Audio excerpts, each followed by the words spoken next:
2 ராஜாக்களின் புஸ்தகம் 2ஆம் அதிகாரம் 11வது வசனம். அவர்கள் பேசிக்கொண்டு நடந்து போகையில் இதோ அக்கினி ரதமும் அக்கினி குதிரைகளும் அவர்கள் நடுவாக வந்து இருவரையும் பிரித்தது. எலியா சுழல் காற்றிலே பரலோகத்திற்கு ஏறி போனான். நாம் இந்த எலியா என்கிறது ஒரு முன்னடையாளமாக இருக்கிறது. எதற்காக அப்படின்னு கேட்டீங்கன்னா, புதிய ஏற்பாட்டு சபைக்கு அடையாளம். புதிய ஏற்பாட்டு சபையினுடைய முறைமையை குறித்து சொல்லும்போது மெல்கிசேதேக்கின் முறைமை என்று நாம் இடத்துல வாசிக்கிறோம். எபிரேயர் 7ஆம் அதிகாரத்தில் இதை குறித்து நாம் தெளிவாக வாசிக்கிறோம். மெல்கிசேதேக்கின் முறைமைனா என்ன அப்படின்னு கேட்டிங்கன்னா, பழைய ஏற்பாட்டில் ஒரு நியாயப்பிரமாணம் உண்டு. நியாயப்பிரமாண முறைமைக்கு பெயர் என்ன அப்படின்னு கேட்டிங்கன்னா, விருத்த சேதனம், அப்புறம் ஓய்வு நாள், அப்புறம் நியாயப்பிரமாணம் ஒரு 613 இருக்குது, 619 இருக்குது அப்படின்னு சொல்கிறாங்க. அது மட்டும் இல்லாதபடிக்கு பலி இருக்குது. இந்த மாதிரி காரியங்கள்லாம் உண்டு. அது நியாயப்பிரமாணம், ஆரோனின் முறைமை அப்படின்னு சொல்லுவாங்க. அதை குறித்து சொல்லும்பொழுது நீங்கள் தெரிந்து கொள்ள வேண்டும் என்பதற்காக சொல்லுகிறேன். எபிரேயருக்கு நிருபம் 7ஆம் அதிகாரத்தில் 11வது வசனத்தை வாசிங்கள் பார்ப்போம். அல்லாமலும் இஸ்ரவேல் ஜனங்கள் லேவி கோத்திர ஆசாரிய முறைமைக்கு உட்பட்டிருந்ததல்லவோ நியாயப்பிரமாணத்தை பெற்றார்கள். அந்த ஆசாரிய முறைமையினாலே பூரணப்படுதல் உண்டாயிருக்குமானால் ஆரோனுடைய முறைமையின்படி அழைக்கப்படாமல் மெல்கிசேதேக்கினுடைய முறைமையின்படி அழைக்கப்பட்ட வேறொரு ஆசாரியர் எழும்ப வேண்டுவதென்ன? இந்த இடத்துல வசனம் தெளிவாக சொல்லுது. ஆரோனின் முறைமையின்படி அழைக்கப்பட்டதான அதில் பூரணப்படுதல் இல்லை. நியாயப்பிரமாணத்தில் என்ன இல்லை? பூரணப்படுதல் இல்லை. அதற்கு பதிலாக கர்த்தர் என்ன கொண்டு வராரு? மெல்கிசேதேக்கின் முறைமை. அந்த மெல்கிசேதேக்கின் முறைமைனா என்ன அப்படின்னு கேட்டிங்கன்னா, தொடர்ந்து நீங்கள் அந்த வசனங்களை படித்துக்கொண்டே போகும்போது அங்கே வசனம் தெளிவாக சொல்லுது. இந்த மெல்கிசேதேக்கு என்பது 7ஆம் அதிகாரத்தில் 1-2 வசனத்திலிருந்து 3வது வசனம் வரைக்கும் நீங்கள் வாசிச்சு பாருங்க. இந்த மெல்கிசேதேக்கின் முறைமையை குறித்து அங்கே சொல்லப்படும். அதான் இப்போ நம்ம ஃபாலோ பண்ணுறோம் நியூ டெஸ்ட்மென்ட் சர்ச். வெளிப்படுத்தல் 1:6 சொல்லுது, ராஜாக்களும் ஆசாரியருமாய் பிதாவாகிய தேவனுக்கு முன்பாக நம்மளை என்ன பண்ணியிருக்கிறாரு? அழைத்திருக்கிறார். ஸோ இதற்கு பேர் தான் மெல்கிசேதேக்கின் முறைமை. நீங்களும் நானும் ராஜாக்களும் ஆசாரியருமாய் அழைக்கப்பட்டிருக்கிறோம். இந்த மெல்கிசேதேக்கின் முறைமைனா நிறைய அதாவது புதிய ஏற்பாட்டுடையதான மொத்த பிரமாணம் இருக்கும். அதுல மிக முக்கியமாக சொல்லப்படுற ஒரு விஷயம் என்னன்னா, இவன் வம்ச வரலாறு இல்லாதவன், ஆரம்பம் முடிவும் இல்லாதவன் அப்படின்னு சொல்லி இருக்கும். அதே எபிரேயருக்கு நிருபத்தில் 7ஆம் அதிகாரத்தை நீங்க வாசிக்கும் பொழுது 3வது வசனம், இவன் தகப்பனும் தாயும் வம்ச வரலாறும் இல்லாதவன், இவன் நாட்களின் துவக்கமும் ஜீவனின் முடிவும் இராமல் தேவனுடைய குமாரனுக்கு ஒப்பானவனாய் என்றென்றைக்கும் ஆசாரியனாய் நிலைத்திருக்கிறான். நல்ல எலியாவை பார்த்தீங்கன்னா எங்கிருந்து வந்தார்னு இருக்காது. எலியா எங்கிருந்து வந்தார்னு இருக்காரு. 1 ராஜாக்கள் புஸ்தகம் 17 வாசிக்கும் போது அவர் திஸ்பியன் ஆகிய எலியா அப்படின்னு இருக்கும். கீலேயாத்தின் குடிகளிலே அப்படின்னு இருக்கும். திஸ்பியா அப்படின்ற ஊர் எலியாவுக்கு அடையாளமா இருக்கு. திஸ்பியன் ஆகிய எலியா. நீங்க திஸ்பியான்ற ஊரை போய் சர்ச் பண்ணி பாருங்க. த அன்னோன் டவுன் அப்படின்னு வரும். அதாவது அறியப்படாத ஒரு பட்டணம் அப்படின்னு இருக்கும். நீங்க கூகுளில் போய் சர்ச் பண்ணி பார்த்தாலோ இல்லை எங்கே ஒரு கமெண்ட்ரியில் பார்த்தாலோ அன்னோன் டவுன் அப்படின்னு இருக்கும். அறியப்படாத ஒரு பட்டணம். சரி, இப்போ எலியா முடிக்கும் போது எங்க போனாரு அப்படின்னு பார்த்தீங்கன்னா, இப்போ நம்ம வாசிச்ச வசனத்தில் 2 ராஜாக்கள் 2ஆம் அதிகாரத்தில் அவர் பரலோகத்திற்கு ஏறி போனார் அப்படின்னு இருக்கும். அப்படின்னா என்ன அர்த்தம்? எங்கிருந்து வந்தாருன்னு இருக்காது, பரலோகத்துக்கு போனார். எங்க போனாருன்னு இருக்காது. பரலோகன்றது நம்ம இந்த அன்னோன் பிளேஸ், நம்ம போகாத இடம், பார்க்காத இடம். ஆவியில உணர்றோம், ஆனால் போய் பார்க்கல இன்னும். 2வது, எலியாவுக்கு ஆரம்பம் இல்லை, முடிவும் இல்லை. எலியாவுடைய தாய் தகப்பனுடைய வம்ச வரலாறு எதுவுமே இருக்காது. எலியாவுக்கு மரணமும் இருக்காது. ஸோ இது வந்து இந்த மெல்கிசேதேக்கின் முறைமையின்படி இருக்கக்கூடியதான ஒரு இது. அதே மாதிரி பார்த்தீங்கன்னா, எலியா நியாய பிரமாணத்தின்படி எதுவும் செய்ய மாட்டார். ஆசாரிப்பு கூடாரத்துக்குள்ள போனாரு, ஆசாரித்துவம் பண்ணாரு, எதுவுமே இருக்காது. முழுக்க பார்த்தீங்கன்னு சொன்னா அவர் நியூ டெஸ்ட்மென்ட் சர்ச்சுக்கு அடையாளமாக அங்கே கொடுக்கப்பட்டவர். இந்த மாதிரி நிறைய பேர் இருக்காங்க பழைய ஏற்பாட்டில். நீங்க தியானிக்கிறதுக்காக சொல்றேன். நீங்க அப்புறம் போய் தியானிச்சு பாருங்க. ரூத்தை பத்தி அப்படிதான் இருக்கும். ரூத் எங்கிருந்து வந்தாங்க? தாய் தகப்பனே இருக்காது, வெறும் மோவாப் ஸ்திரீ மட்டும் தான் இருக்கும். அதே மாதிரி ரூத்தோட முடிவு இருக்காது. குழந்தை பிறக்கிறதோட ரூத் முடிஞ்சு போயிடுவாங்க. அது கொண்டு போய் நகோமி மடியில கொடுத்த பிறகு ரூத்தை பத்தி எதுவுமே இருக்காது. அதுக்கப்புறம் மருமகள்னு இருக்கும், பேர் கூட இருக்காது. அதுக்கப்புறம் பழைய ஏற்பாடு முழுக்க ரூத் பேர் வராது. அதுக்கப்புறம் ரூத்தின் புஸ்தகம் 4ஆம் அதிகாரத்துக்கு பிறகு அதோட அது எங்க வரும்னா நியூ டெஸ்ட்மென்ட் வரிசையில் தான் வருவாங்க. எதுக்காக உங்களுக்கு சொல்றேன் அப்படின்னா, நாம எல்லாருமே இந்த நியூ டெஸ்ட்மென்ட் முறைமையில இருக்கிறோம். எதற்காக இருக்கிறோம்? எடுத்துக்கொள்ளப்படுவதற்காக காத்திருக்கிறோம். இதை தான் நம்ம வாசிக்கிறோம் இல்லையா? 1 தெசலோனிக்கேயர் 4:16-17 அவர் வரும்பொழுது நாம் எடுத்துக்கொள்ளப்படுவதற்காக காத்திருக்கிறோம். அந்த எடுத்துக்கொள்ளப்படுதல் பழைய ஏற்பாட்டில் 2 பேருக்கு நடந்தது. ஒன்று ஏனோக்குக்கு, இன்னொன்று எலியாவுக்கு. புதிய ஏற்பாட்டில் இயேசு கிறிஸ்துவுக்கும் நமக்கும் நடக்கிறது. அப்படி இருக்கும்பொழுது இந்த சபை எலியா சபைக்கு முன்னடையாளமாக இருக்கிறார். இந்த மெல்கிசேதேக்கின் முறைமை அந்த காலகட்டம். இப்ப நீங்களும் நானும் இதே போல எடுத்துக்கொள்ளப்படுவதற்கு தான் காத்திருக்கிறோம். பரலோகத்திற்கு ஏறி போக வேண்டும் என்று நாம் விரும்புகிறோம். அப்ப எதை செஞ்சா இந்த எடுத்துக்கொள்ளப்படுதல நம்ம பங்கடைய முடியும், எப்படி பரலோகத்துக்கு போக முடியும்ன்றதுக்கு தான் முன்னடையாளமா இங்க கொடுத்து வச்சிருக்கிறாரு எலியாவை. நீங்க பைபிள்ல பாத்தீங்கன்னா நிறைய ஜேர்னி படிப்பீங்க, பாடம் கொண்டு இருக்கு. சிலர்லாம் பைபிள் ஸ்டடி கூட எடுக்கிறாங்க. ஆபிரகாமின் பிரயாணம், அப்புறம் கானான் பிரயாணம் படிச்சிருக்கீங்க தானே? யாத்ராகமம் எல்லாம் படிக்கிறீங்க. அதே மாதிரி எலியா கிட்ட ஒரு ஸ்பிரிச்சுவல் பிரயாணம் இருக்கு. எலியாவுக்கு பின்னாடி என்ன இருக்குது? ஒரு ஆவிக்குரிய பிரயாணம் இருக்கு. அது எங்க ஆரம்பிச்சிச்சு? 1 ராஜாக்கள் 17 ஆரம்பிக்குது. ஆரம்பித்து எங்க முடியுது? 2 ராஜாக்கள் 2ஆம் அதிகாரத்தில் முடியுது. எங்க ஆரம்பிக்குது? திஸ்பியன் ஆகிய எலியா கீலேயாத்தின் குடிகளிலே அங்க ஆரம்பிக்குது. எங்க முடியுது? சுழல் காற்றில் ஏறி பரலோகத்துக்கு போனான்னு முடியுது. அப்ப நீங்களும் நானும் இப்படி முடிக்க அழைக்கப்பட்டிருக்கிறோம். எடுத்துக்கொள்ளப்படுதல் சுழல் காற்றில் ஏறி அவர் போன மாதிரி நம்ம பரலோகத்துக்கு போகும்படி அழைக்கப்பட்டிருக்கிறோம். அப்ப இந்த பிரயாணத்துல பரலோகத்துக்கு போவதில் அந்த எடுத்துக்கொள்ளப்படுதல் பங்கடைவதுதான் சபையினுடையதான அடிப்படை. சபையினுடையதான நோக்கம், கர்த்தர் உருவாக்குறதுடைய நோக்கம் என்ன? கிறிஸ்துவின் வருகையில பங்கடைவது. வேற எதற்காகவும் சபை கிடையாது. சபை பிளஸிங் சென்டர் கிடையாது, சபை டெலிவரன்ஸ் சென்டர் கிடையாது, சபை ஹீலிங் சென்டர் கிடையாது, சபை டிரான்ஸ்ஃபர்மேஷன் சென்டர், அதாவது மறுரூமாக்க கூட இடம். அப்ப எங்களுக்கு ஹீலிங் கிடையாதா, டெலிவரன்ஸ் கிடையாதா, பிளஸிங் கிடையாதா அப்படின்னீங்கன்னா நீங்கள் வர வேண்டியது டிரான்ஸ்ஃபர்மேஷனுக்கு. இது எல்லாம் தானாய் நடக்கும், இதெல்லாம் கூட கொடுக்கப்படும் லிஸ்ட்ல வந்துடும். டெலிவரன்ஸ் எல்லாம் சும்மாவே பைபிள் சபையில் நடக்கும். நீங்க விசுவாசத்தோட வந்தீங்கன்னா இங்க ஆவியானவர் அசைவாடுகிறார், உங்களுக்கு விடுதலை கிடைக்கும், வார்த்தையினாலே விடுதலை கிடைக்கும், ஜெபம்னா வியாதிகள் சுகமாகும்.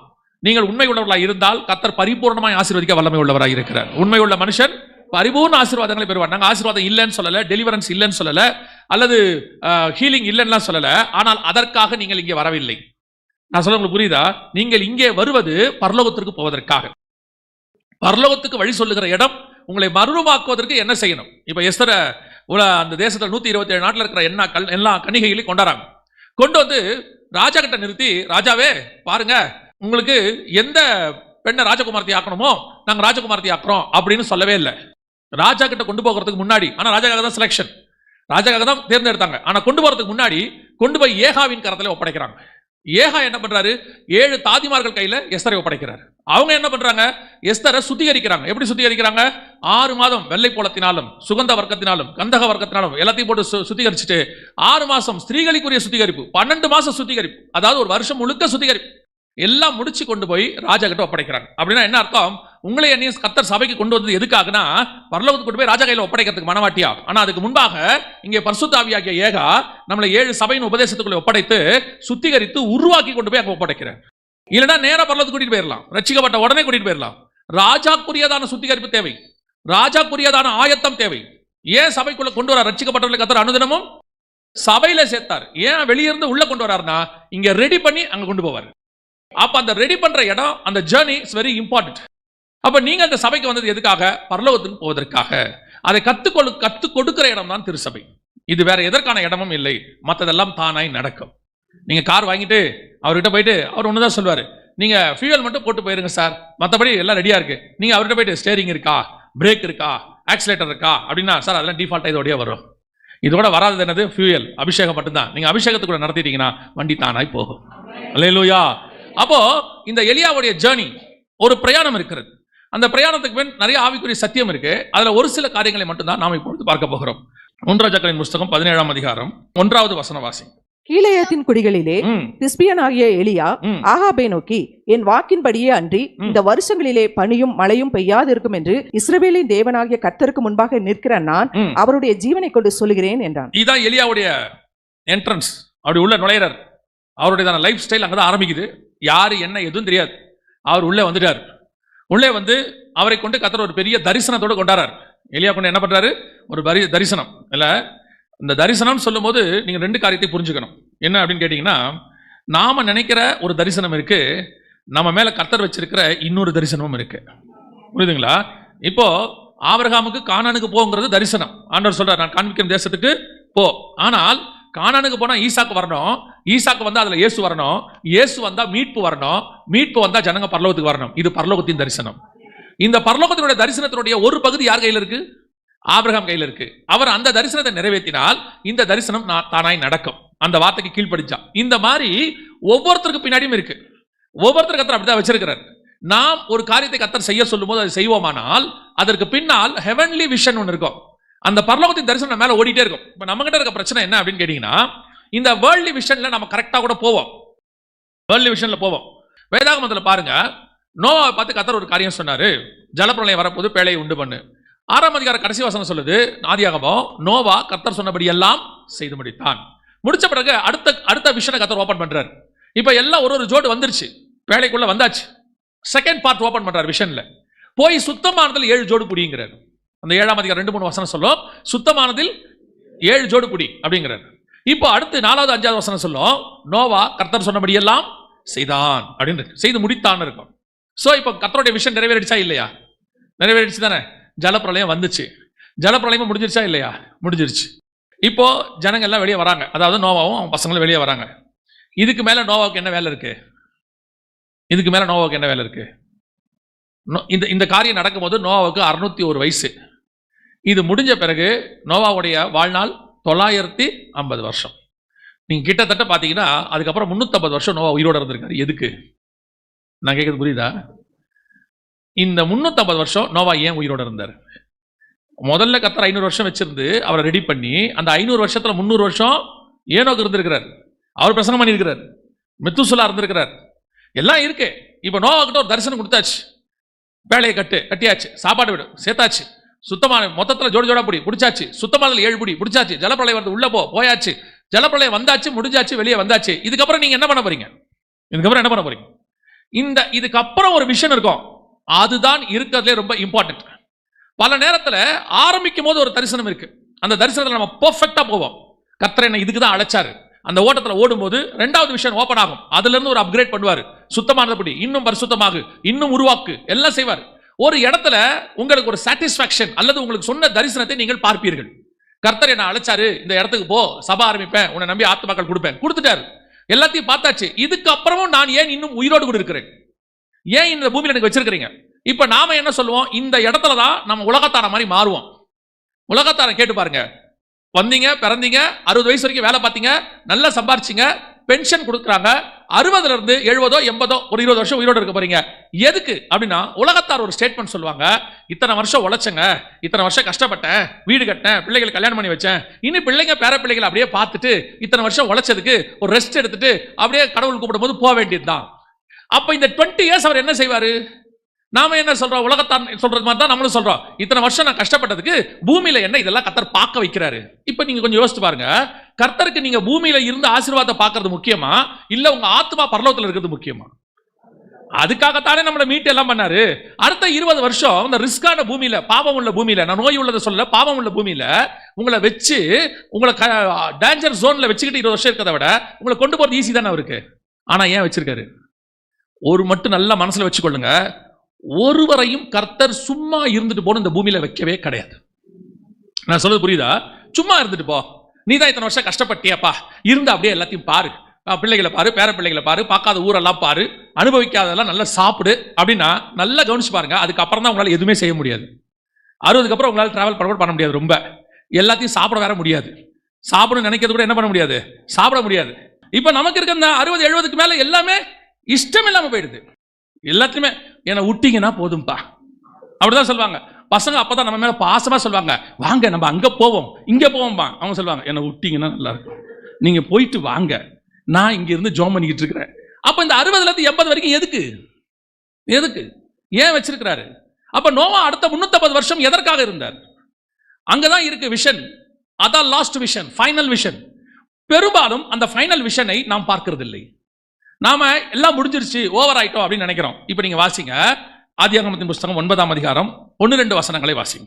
தேவன் நோவாவையும் அவன் குமாரரையும் ஆசீர்வதித்து, நீங்கள் பலுகி பெருகி பூமியை நிரப்புங்கள், உங்களை பற்றிய பயமும் அச்சமும் பூமியில் உள்ள சகல மிருகங்களுக்கும் ஆகாயத்தில் உள்ள சகல பறவைகளுக்கும் உண்டாயிருக்கும். அந்த வசனத்துல கர்த்தர் சொன்ன ரொம்ப அழுத்தமான வார்த்தை என்ன தெரியுமா?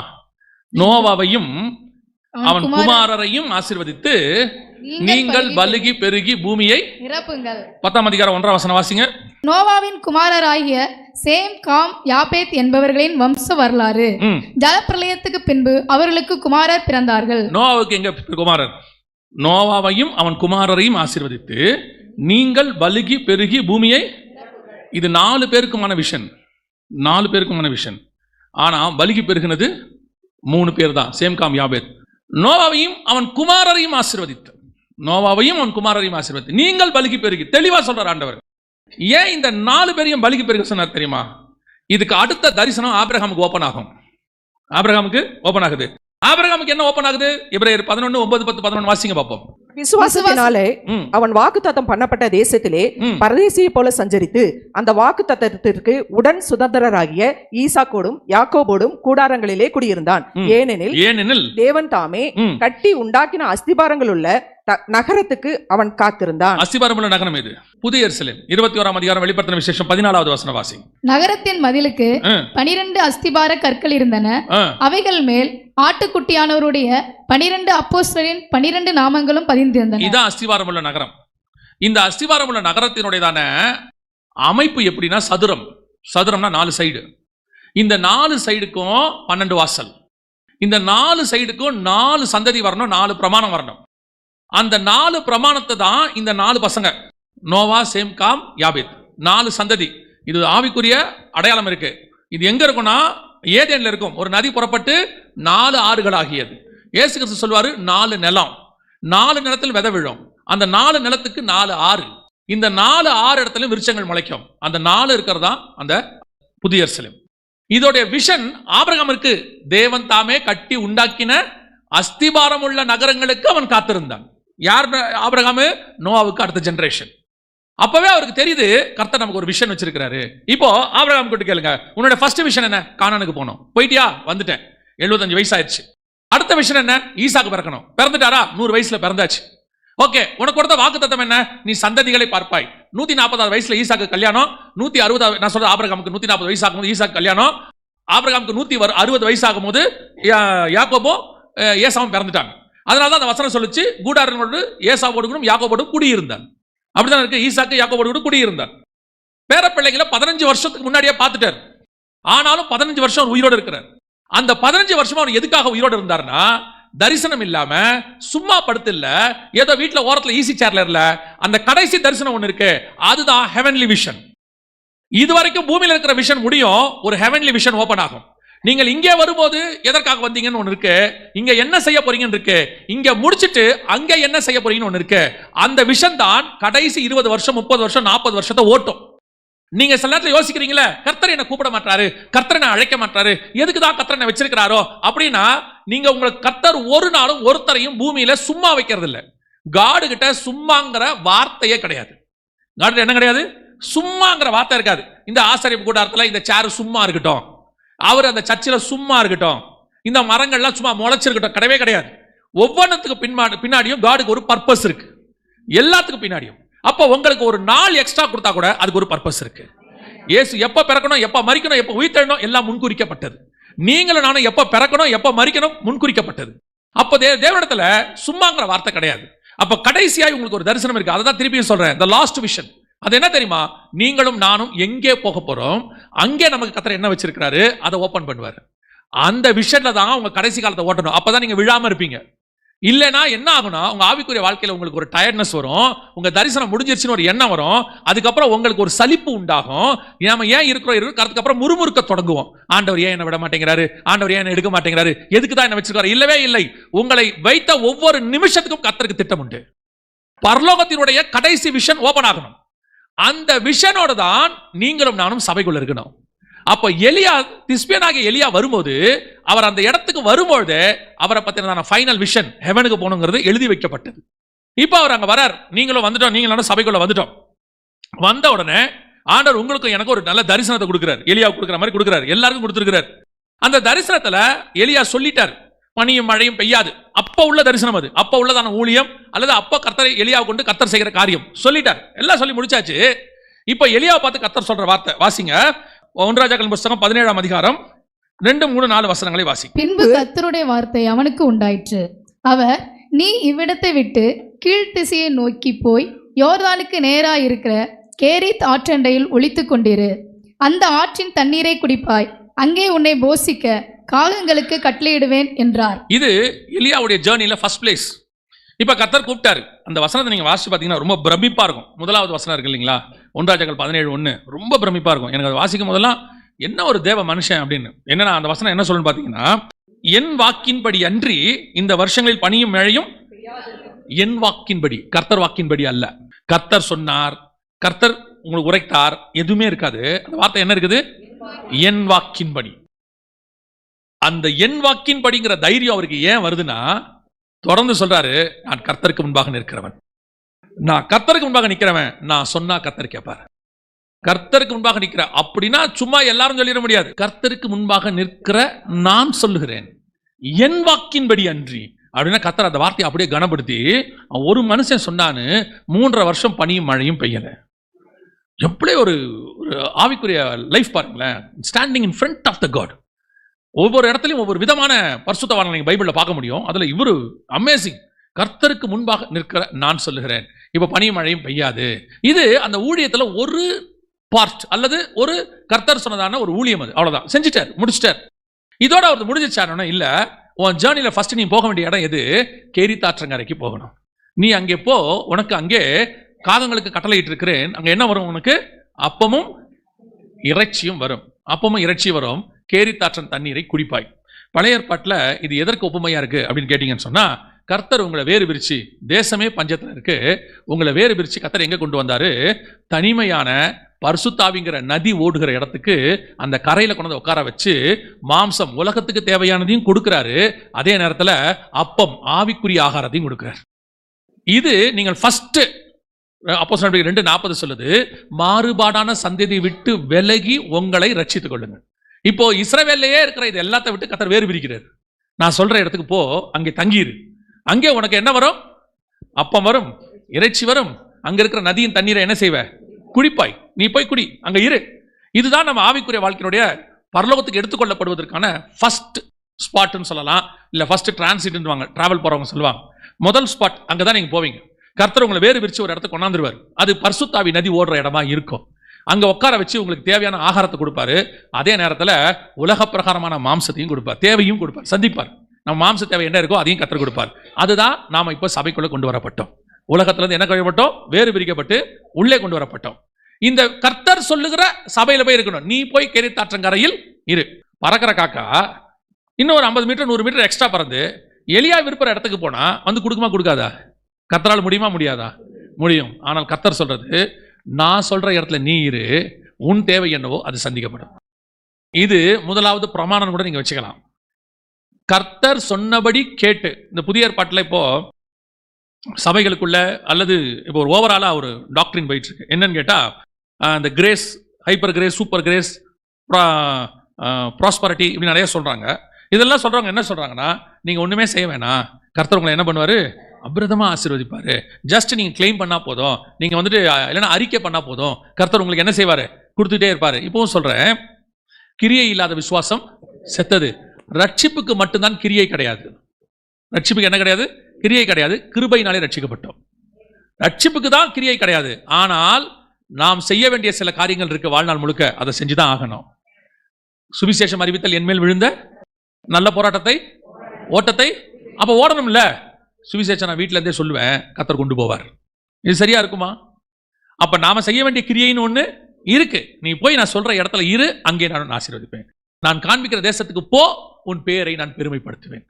நான் சொல்ல வார்த்தையின்படி தன் வீட்டை கண்மலையின் மேல் கட்டுகிறவன் எவனோ அவனை நான் ஆசீர்வதிப்பேன். எது ஒண்ணுக்கும் நம்ம கிட்ட ஒரு கிரியை இருக்கு. கர்த்தர் ஒரு கீழ்ப்படிதலை எக்ஸ்பெக்ட் பண்றார். சவுல ராஜா பார்க்கணும்னா கர்த்தர் என்ன பண்ணிடலாம்? ஈஸியா ராஜா வைக்கிறலாம்ல. அவனை சாமுவேல்ட்ட வர வைக்கிறார். தேவன் நினைச்சா தாவீதை ஈஸியா ராஜா வைக்கலாம். ஆனா சாமுவேலை போ சொல்றாரு. தேவன் ஒரு கிரியை, ஒரு காரியத்தை உங்களுக்கு சொல்லுவார். You must to. நீங்கள் அதை நிச்சயம் செய்யணும். அதெல்லாம் முடியாது, அதெல்லாம் செய்ய மாட்டேன். சில ஆட்கள்லாம் இருக்காங்க, அவங்க ஒரு டிசைன்ல உட்காந்துப்பாங்க. அந்த டிசைன்ல வந்து கர்த்தர் ஆசீர்வதிக்கணும்பாங்க.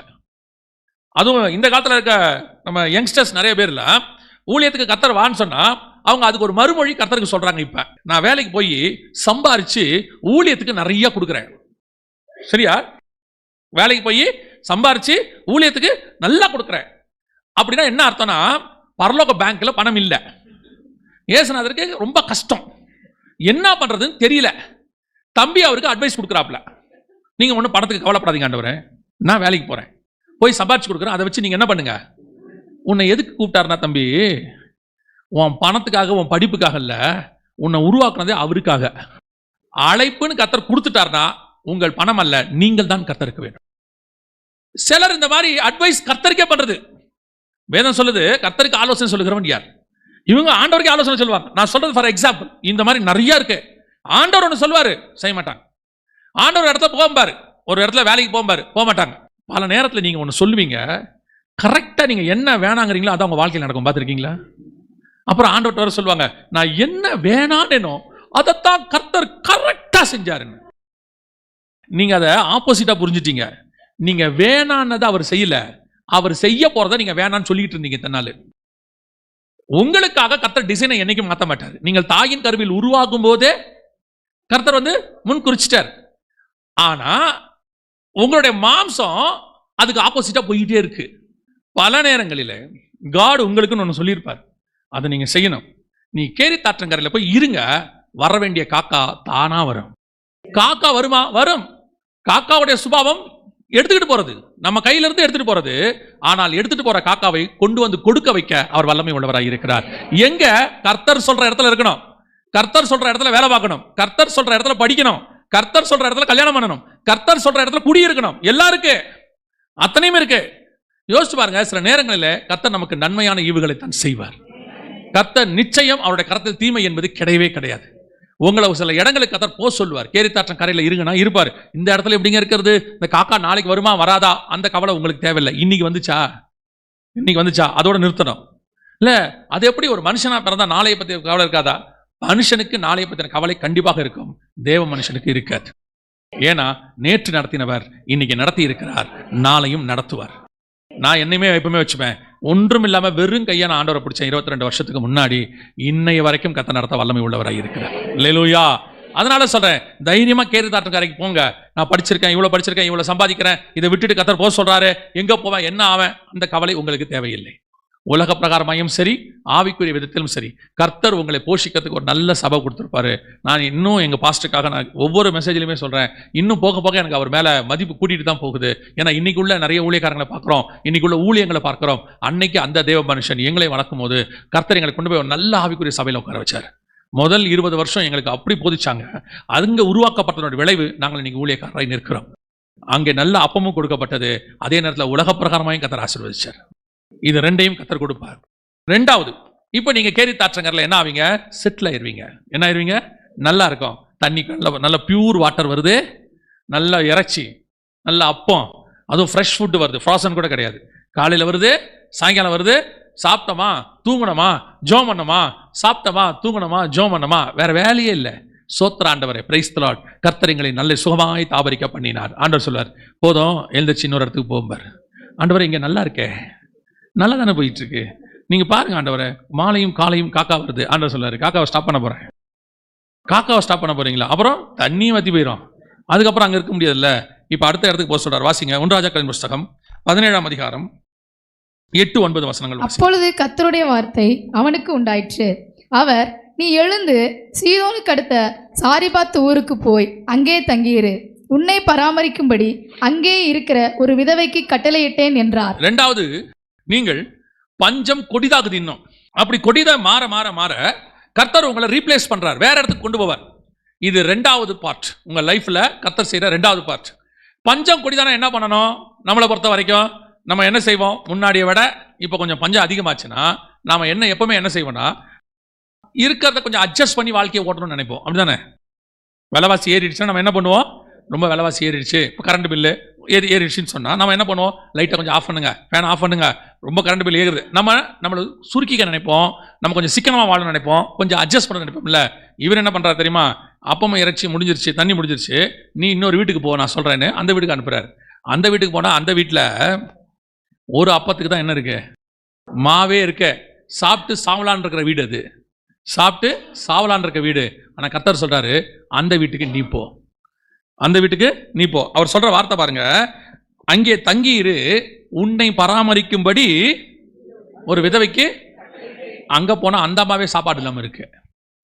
இவர் என்ன சொல்லி அமிச்சாரு, உன்னை பராமரிக்கும்படி. ஒரு உதாரணத்துக்கு நான் சொல்றேன், நார்மல் எலியா, நம்மள மாதிரி நார்மலான ஒரு ஆளு.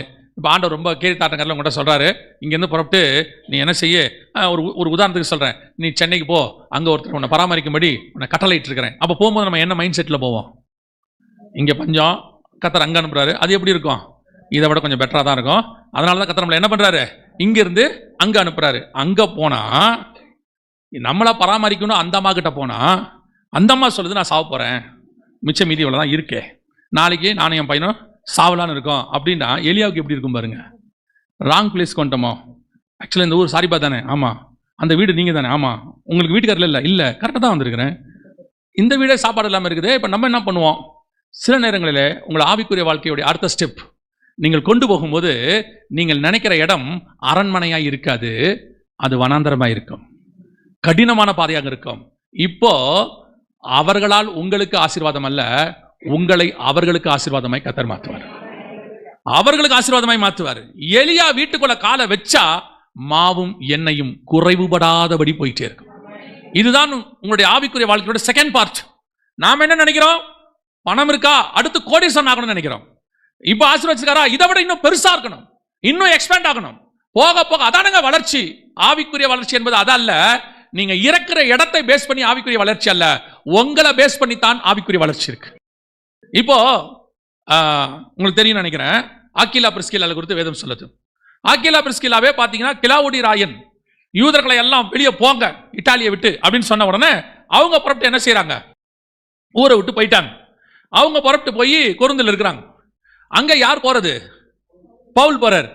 பவுல் அவங்க வீட்டுக்கு போய் யூதன் என்று சொல்லி அவங்க வீட்டுல 1.5 வருஷம் தங்குறாரு. பொதுவாக ஒரு ஊழியக்கார வீட்டுக்கு வந்து நம்ம என்ன பண்ணுவோம், நல்லா போஷிக்கணும், அப்படிதானே? நல்லா போஷி அதானே என்ன நம்ம அப்படிதான் நினைப்போம். எங்க வீட்டுக்கு வாங்க சாப்பிடுங்க ஏதாவது ஒன்று சொல்லுவோம்ல, 2 நாள் தங்குங்க 3 நாள் தங்குங்க அப்படிதானே சொல்லுவோம். பவுல் வந்தா எப்படி போஷிப்பீங்க? இப்போ பவுல் வராருன்னா எப்படி போஷிப்பீங்க? ஆனா பவுல் போறாரு, அவங்க வீட்டிலே சாப்பாடு இல்லை.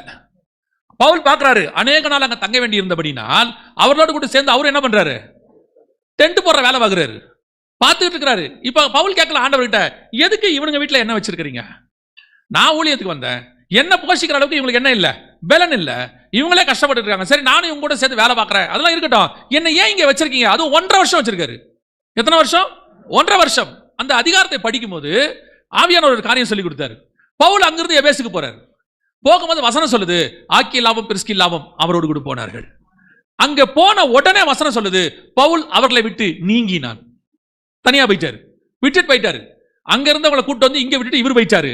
அடுத்த வசனம் சொல்லுது, அந்த பட்டணத்துக்கு அப்பல்லோ என்கிறவன் ஒருத்தன் வந்தான். அவன் வசன சாதுரியவான், ஆனால் அவன் பிரசங்கம் பண்ணும்போது அதில் மிஸ்டேக் இருக்கு.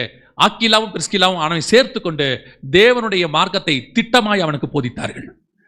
இப்போ அப்பல்லோங்கிறவன் யார் தெரியுமா?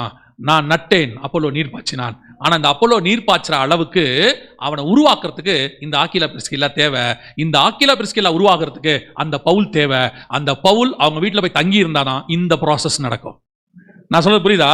பவுல் அவங்க வீட்டுக்கு போனதான் ஆக்கிலா பிரிஸ்கில்லா உருவாகுவாங்க. ஆக்கிலா பிரிஸ்கில்லா உருவானதான் அப்பல்லோ உருவாகுவான். அப்பல்லோ உருவானதான் பவுலுடைய அடுத்த கட்ட ஊழியம் நடக்கும். இங்க எப்படி இருக்கு பாருங்க காட்ஸ் பிளான். அதே மாதிரி தான் கர்த்தர் பல இடங்களில் உங்களை கொண்டு போய் வச்சிருக்கிறார். நீங்கள் அடுத்த கட்டம் ஊழியம் என்னவா இருக்கு தெரியுமா? ஆவிக்குரிய வாழ்க்கை. அநேகருக்கு ஆசீர்வாதமான சந்ததியை உங்களை மாற்றுவார், உங்களை கொண்டு போவார். இப்போ உங்ககிட்ட என்ன இருக்கும் தெரியுமா? மாம்சம் இருக்காது. என்ன இருக்காது? மாம்சம் இருக்காது. ஒரு காலகட்டம் மாம்சத்துக்குரிய தேவைக்காக நம்ம கஷ்டப்பட்டது உண்மை, ஆண்டவர்கிட்ட கேட்டது உண்மை. சபைக்கு வரும்போது நம்முடைய ஜெப விண்ணப்பம் பூமிக்குரியதா இருந்துச்சு. ஆண்டவரே அதை கொடுங்க இதை கொடுங்க இப்படிதான் இருந்தோம். ஒரு இடத்துல கர்த்தர் எல்லாத்தையும் கொடுத்துட்டாரு. இனி நம்முடைய தேவை பூமிக்குரியதா இருக்காது, மாவும் எண்ணெயும் குறைவுபடாதபடி கர்த்தருடைய வார்த்தையும் அபிஷேகமும் நிறைவாயிருக்கும். எப்படி இருக்கும் தெரியுமா? குறைவுபடாதபடி. 3.5 வருஷம் பஞ்சம் எங்க இருக்கு? தேசம் முழுக்க இருக்கு. ஆனா இவங்க வீட்டுக்குள்ள மாவும் எண்ணெயும் குறைவுபடவில்லை. அல்லேலூயா. ஆமோஸ் புஸ்தகம் 8ஆம் அதிகாரம் 11வது வசனவாசி. இதோ நான் தேசத்தின் மேல் பஞ்சத்தை அனுப்பும் நாட்கள் வரும்.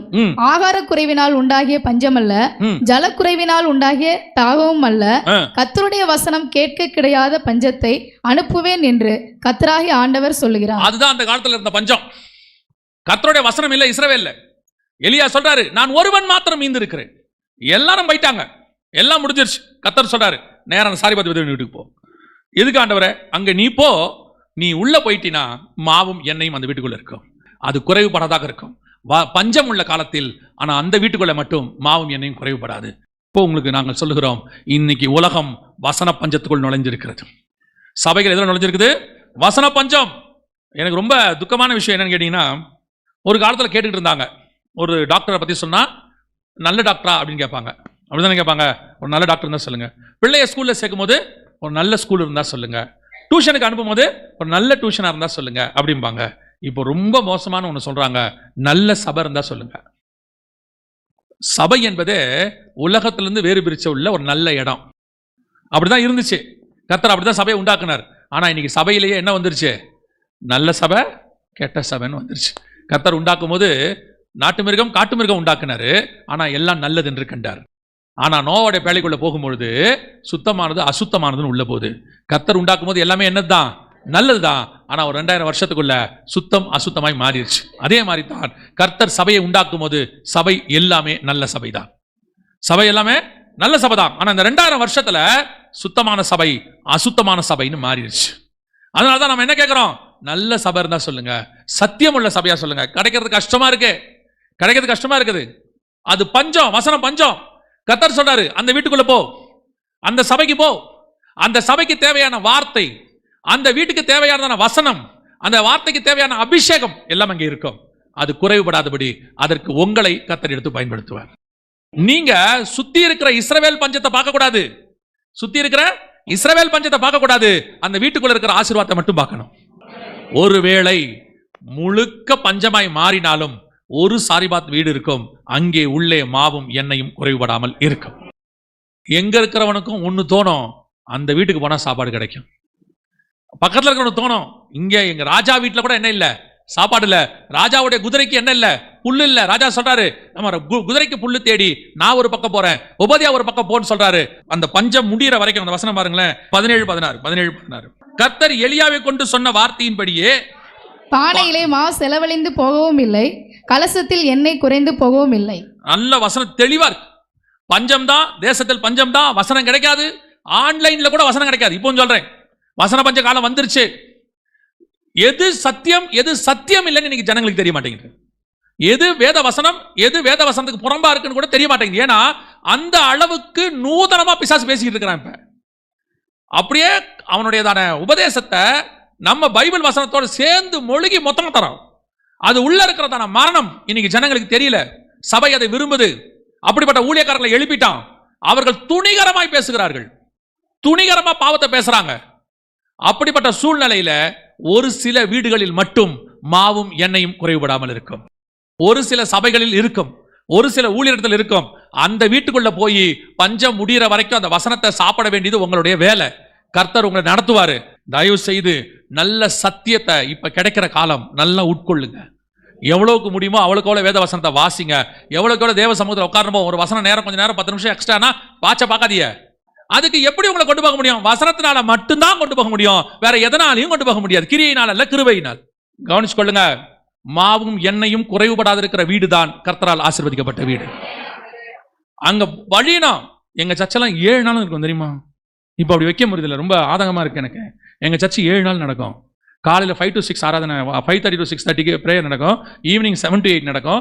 செவ்வாய்க்கிழமை ஸ்பெஷல் பிரேயர், புதன்கிழமை பைபிள் ஸ்டடி, வெள்ளிக்கிழமை வந்து உபவாச ஜபம், சனிக்கிழமை காத்திருப்பு ஜபம், ஞாயிற்றுக்கிழமை 3 ஆராதனை. 7 நாளும் சர்ச்சு திறந்துருக்கும்.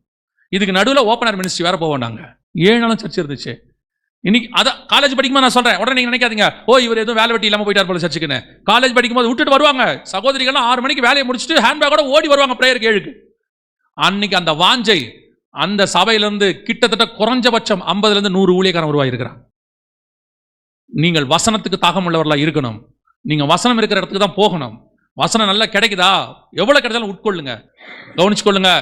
ஒரு பஞ்ச காலம் ஒன்று உருவாகி இருக்கிறது, இன்னும் உருவாக போகிறது. ஆன்லைன்லையும் செய்தி கேட்க முடியாத காலம் ஒன்று வருகிறது. மிக மோசமான காலம்.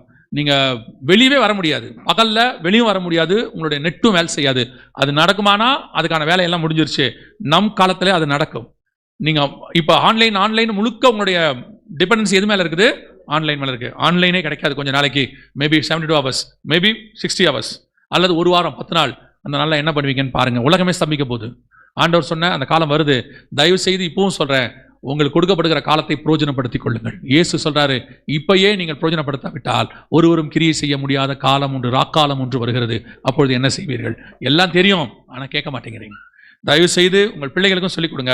டெய்லி உட்காந்து ஒரு 1/2 மணி நேரமாவது வீட்டில் என்ன செய்யுங்க, வசனம் வாசிங்க, ஜெபம் பண்ணுங்க, ஒரு ஃபேமிலி பிரேயர் ஆரம்பிங்க, குடும்பத்தோட உட்காருங்க.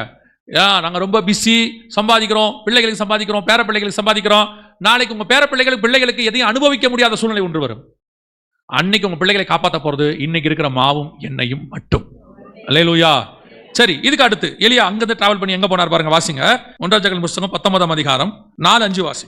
அவன் வனாந்திரத்தில் ஒரு நாள் பிரயாணம் போய் ஒரு சூரை செடியின் கீழ் உட்கார்ந்து தான் சாக வேண்டும் என்று கோரி, போதும் கர்த்தாவே, என் ஆத்மாவை எடுத்துக்கொள்ளும், நான் என் பிதாக்களை பார்க்கிலும் நல்லவன் அல்ல என்று சொல்லி ஒரு சூரை செடியின் கீழ் படுத்துக்கொண்டு நித்திரை பண்ணினான். இது 3வது இடம். அங்கிருந்து புறப்பட்டாச்சு. கர்த்தர் தான் சொன்னார், இங்க இருந்து புறப்படுனார். அவர் ஆண்டவர் சொல்ற வார்த்தையை பாருங்க. 1 ராஜாக்களின் புத்தகம் 18ஆம் அதிகாரம் 1ஆம் வசனம் வாசிங்க.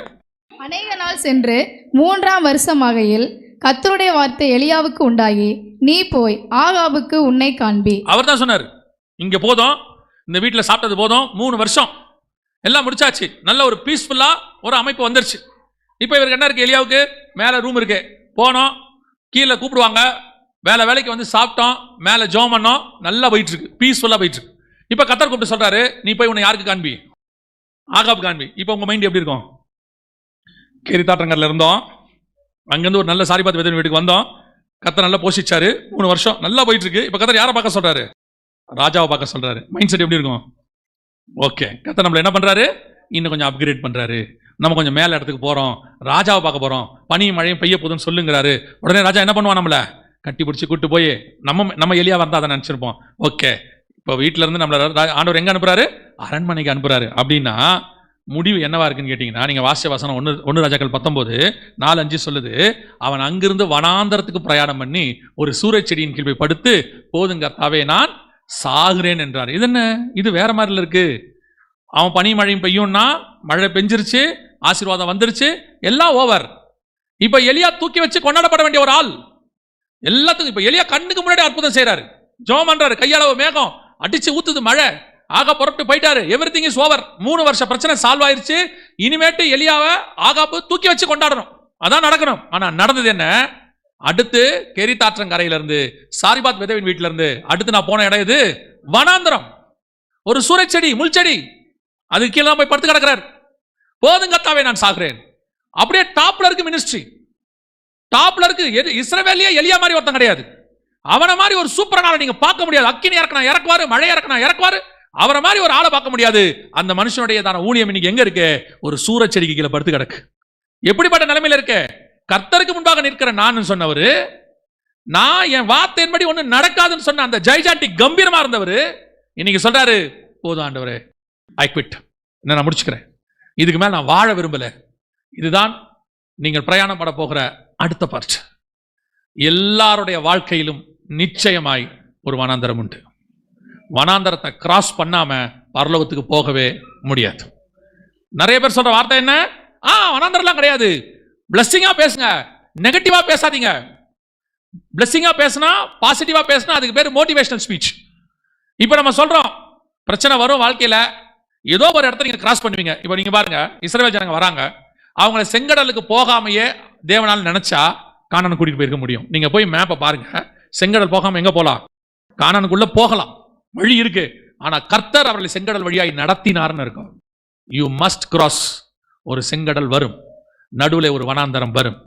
யார் வேணா இருக்கட்டும், எந்த பரிசுத்தவான் வாழ்க்கையை எடுங்க.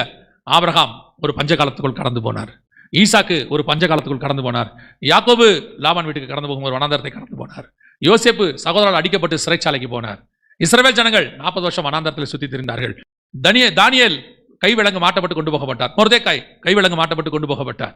நீங்க பைபிள்ல யார வேணாலும் எடுங்க, வனாந்தரத்துக்கு போகாத ஆள் கிடையாது. வாழ்க்கையில ஏதோ ஒரு சிச்சுவேஷன்ல நீங்க ஒரு வனாந்தரத்தை கிராஸ் பண்ணுவீங்க. எல்லாருக்கும் ஒரே வனாந்தரம் இருக்காது. இவனுக்கு சீன் வனாந்தரம் இருக்கும், அவனுக்கு பெயர்சபா வனாந்தரம் இருக்கும், அவனுக்கு தமஸ்கு வனாந்தரம் இருக்கும். ஆனா ஒருத்தருக்கும் ஒரு வனாந்தரம் இருக்கும். அந்த வனாந்தரம் தான் உன்னை உருவாக்கும். அந்த வனாந்தரம் தான் பிரமாணத்தை கற்றுக்கொள்ள வைக்கும். அந்த வனாந்தரம் தான் இன்னும் விசுவாசத்தை உண்டாக்கும். இப்ப இஸ்ரவேல் ஜனங்க வனாந்தரத்துக்கு போலன்னு வச்சுக்கோங்க, அவங்க அங்க போல. இப்ப என்ன ஆகும் தெரியுமா? அவங்க லைஃப்ல மன்னாவை பார்த்துருக்கவே மாட்டாங்க. அவங்க ஏன்னா 3 நாள்ல இஸ்ரவேலுக்கு போயிடுவாங்க. மன்னாவை பார்த்துருக்க மாட்டாங்க, கண்மலை தண்ணியை பார்த்துருக்க மாட்டாங்க, மேகஸ்தம்பம் அக்னி ஸ்தம்பம் எதுவுமே பார்த்துருக்க மாட்டாங்க. அவங்க வாழ்க்கையில உருவாக்குறதுக்கான எந்த வேலையுமே நடந்திருக்காது. விசுவாசத்துக்கான ஏதுவானது ஒண்ணுமே இருக்காது. அவன் என்ன பண்ணிருப்பான்? எகிப்தை கொள்ளையிட்டான், நேரா கானானுக்கு போயிட்டான். அவனுக்கு ஒண்ணுமே தெரியாது. இவ்வளவு தூரம் நடத்தி கொண்டு வந்தவனே முறுமுறுத்தானே, ஒண்ணுமே இல்லாம கூட்டு போய் விட்டு என்ன இருக்கும்? வனாந்தரம் எப்பவுமே என்ன செய்யும்? உங்களை உருவாக்கும். அதனால தான் அவர் சொல்லுவாரு, நான் உபத்திரவப்பட்டது நல்லது, அதனாலே உமது பிரமாணங்களை ஒவ்வொரு சூழ்நிலையை கிராஸ் பண்ணி வரும்போதும் ஒரு பாடம் உங்களுக்கு கிடைக்கும். அந்த பாடம் உங்களுக்குரியது மட்டுமல்ல, உங்கள் சந்ததிக்குரியது, அடுத்த தலைமுறைக்குரியது. சில நேரங்களில் உங்களை கத்தர் நீங்க ஆண்டவர் ஏற்றுக்கொண்டிருப்பீங்க. நான் ஒரு சாட்சி கேட்டேன். ஒரு சகோதரி ஆண்டவர் நல்லா ஏற்றுக்கிட்டாங்க, நல்ல விசுவாச வாழ்க்கையில் இருக்கிறாங்க, குழந்தையே இல்லை, அவங்களுக்கு குழந்தையே இல்லை. அவங்களும் ஜெபம் பண்றாங்க, அழுகுறாங்க, கதறாங்க, குழந்தையே இல்லை, ஏனும் தெரியல. அந்த இடத்துக்கு அந்த சகோதரிகிட்ட இன்னொரு சகோதரி வராங்க. அவங்க வந்து சொல்றாங்க, நான் கல்யாணம் ஆகி 10 வருஷம் ஆச்சு, எனக்கு குழந்தை இல்லை, எங்கள் மாமியார்லாம் எனக்கு குடும்பப்படுத்துறாங்க, நான் சூசைட் பண்ணிக்கலான்னு போறேன். அந்த சகோதரியோட பெயின் என்னன்னு இந்த சகோதரிக்கு தான் தெரியும். இவர்கள் அவர்களுக்கு ஆலோசனை கொடுக்குறாங்க. இவங்களுக்கு ஒரு குழந்தை பிறகுது. இப்போ இவங்க அவங்களுக்கு சொல்றாங்க, எனக்கு குழந்தை கொடுத்த தேவன் உனக்கும் கொடுப்பார். இவங்க அவங்களுக்கு பாடமாய் மாறிட்டாங்க. இது மாதிரி எல்லாருடைய வாழ்க்கையில் இருக்கும். உங்களை நடத்துறதுக்கு பின்னாடி கர்த்தர் உங்களை மட்டும் வனாந்தரத்துக்கு நடத்தல, ஒரு சந்ததியை காப்பாற்றுவதற்காக உன்னை நடத்துகிறார். நீங்கள் ஒரு சந்ததிக்கு அடையாளம், ஒரு முன் உதாரணம். அதுக்கு தான் கர்த்தர் நடத்துறாரு. இப்போ யோசிச்சு பாருங்க, இஸ்ரவேல் ஜனங்கள் வனாந்தரத்துக்கு போனாங்க. அதுக்கப்புறம் 4000 வருஷமா அதை நம்ம படிச்சுக்கிட்டே இருக்கிறோம். நம்ம கடந்து போகும்போது படிக்கிறோம், பாடலா பாடுறோம், விசுவாசத்துல வளர்றோம். கர்த்தர் நம்மை காப்பாத்துகிறார் அந்த விசுவாசத்துக்கு ஏதுவாக. அல்லேலூயா. அப்ப நீங்கள் கடந்து போக வேண்டிய இடம் எங்க வரும்? வனாந்தரம் ஒன்று வரும். எல்லா காலத்திலும் வரும். ஒரு வனாந்தரம் இருக்க தான் செய்யும். அப்ப நல்லா தெரிஞ்சுக்கொள்ளுங்க, உலகத்தில் உங்களுக்கு உபத்திரவம் உண்டு. நீங்கள் சில சூழ்நிலைகளை அதை கடந்து போக வேண்டி இருக்கும். ஆனா ஒண்ணு மட்டும் உத்தரவாதம் இருக்கு. நான் சொல்லுவேன், வனாந்தரத்தில் ஒரு நாளும் நீங்கள் சாகிறது இல்லை. வனாந்தரத்தை கிராஸ் பண்ணுவீங்களே ஒழிய அந்த வனாந்தரம் ஒரு நாளும் உங்களை கொன்று போடாது. இது வரைக்கும் கர்த்தரை நம்பாமல் செத்தவங்க தான் வனாந்தரத்தில் இருக்காங்களே ஒழிய கர்த்தரை நம்பி ஒருத்தன் கூட வனாந்தரத்தில் செத்ததே கிடையாது. எனக்கு ஆண்டவர் சொல்லி கொடுத்தார், ஒரு பிரச்சனை வரும்போது, ரொம்ப சீரியஸ் பிரச்சனை. நானும் இதே வார்த்தையை கர்த்தர்கிட்ட சொல்லியிருக்கிறேன், போதும் கர்த்தாவே நான் சாகிறேன். இதே மாதிரி சொல்லியிருக்கேன், இல்லை ஆண்டவர் நான் உயிரோடு இருக்க விரும்பல. இதே சூழ்நிலை வரும்போது ஆண்டவர் என்கிட்ட சொன்னது, இஸ்மவேல் என்கிறதான ஒரு வாலிபன் வனாந்தரத்துக்கு அவங்க அம்மா தூக்கிட்டு போறாங்க. அவங்க கூட்டிட்டு போகும்போது அந்த பையனுக்கு ஒரு 16 20 வயசு இருக்கும். யாருக்கு? அந்த இஸ்மவேலுக்கு.